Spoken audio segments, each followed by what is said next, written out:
Okay, I'm back. So last week, pretty much took that week off, did some interval training and some lifts to keep my strength up, but just kind of a down week to end a training block. I always say I don't have a plan. I don't know why I say that out loud. My plan has kind of been to run through kind of a 7 or 8 week block of just consistent miles, not getting hurt, not doing anything too fast. So everything's just been slow burning and it's been kind of boring.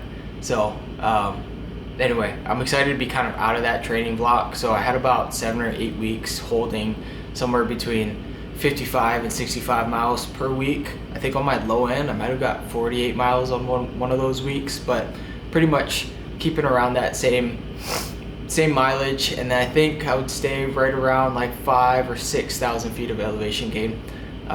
So nothing too crazy, but just giving me a good foundation to build off of, and then making sure I don't get injured. It's kind of was my main thing. I knew I wanted to peak, or I know I want to peak right in between this time frame. So between week 13 and say week like 7. I don't have dialed plans, and I don't like calendars, and I don't like specific workouts. And I think it kind of doesn't work with my lifestyle because I've got kids and a family, and some days it just changes. And some days it's easier to run in the morning, some days it's easier to run at night, some days I can get a long run in without it impacting anyone. But anyway, so I don't really stick to a total plan, but I know kind of the blocks that I want to hit. So kind of hit that first block of training, which is just like the foundation block. And now we're kind of going to the ramp up peak block, and then we'll kind of hit that descent block, just like a little hill. So anyway, starting week 13, got my first 80-mile week in a long time, ended the week at 82 miles, and then I think about 12,000 feet of gain. So that was a good week for me, and everything's still holding up well. Today, for Sunday, I'm still trying to have just at least one day of taking it a little easy. So we just hit the treadmill and stayed off of Pisgah. And I'm trying to get to bed early. And then my wife's going to be making these videos now, which would be nice because this takes me forever. And I get mad because I'm like farting around with these videos and I should just be training. So that kind of gets in my head. But anyway, what else do I got? This week I did hit some heat training. I've been waiting for hotter days here. I like the hotter days.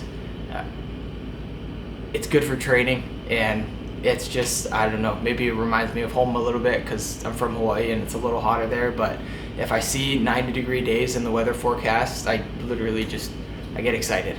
And so Monday, Tuesday was our hotter days. I think it was 92 on Monday, 88 on Tuesday.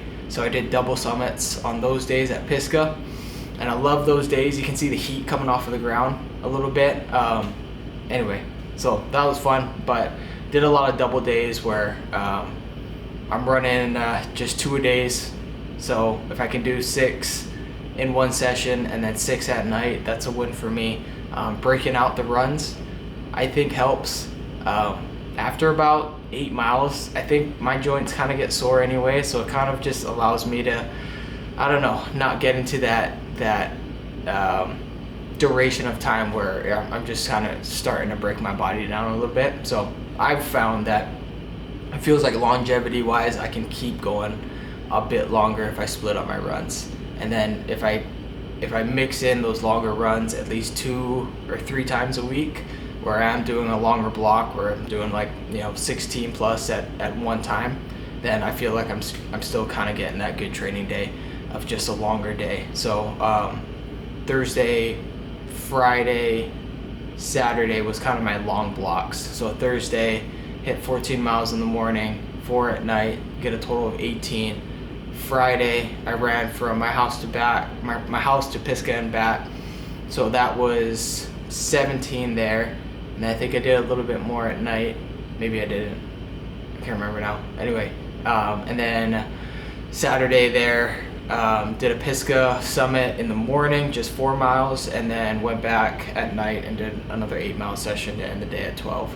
So 18, 17, 12 and kind of hit that, you know, back-to-back longer days, get on my tired legs. So definitely, you know,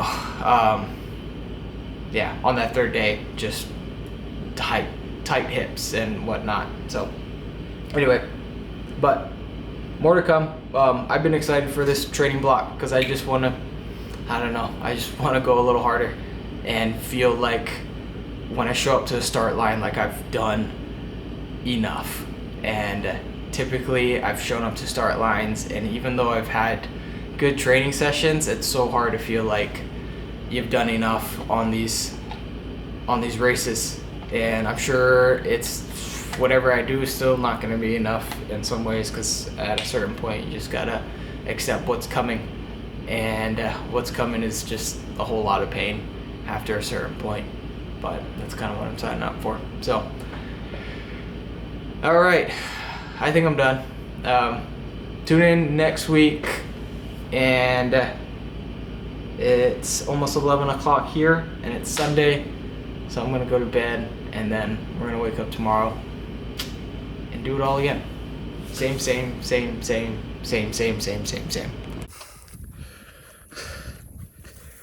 All right, Tuesday. Hit another double summit day, close to the top. I think my feet went like a half size up. Just got a new pair of speed lands that are 10 halves, and man, they're just squeezing the outside of my feet. And 10 halves usually worked. Like I've done a lot of my 50Ks. I think my last 100 miles in 10 halves, but I don't know. Either the shoes like made a little bit smaller this time around, or my feet have grown, or a little bit of both. But walking up this backside with my freaking holes in my socks. But I'm almost to the top, so I'm gonna slip my shoes on and fucking boogie down this thing. But God, Monday, Tuesday, hit the heat of the day both days.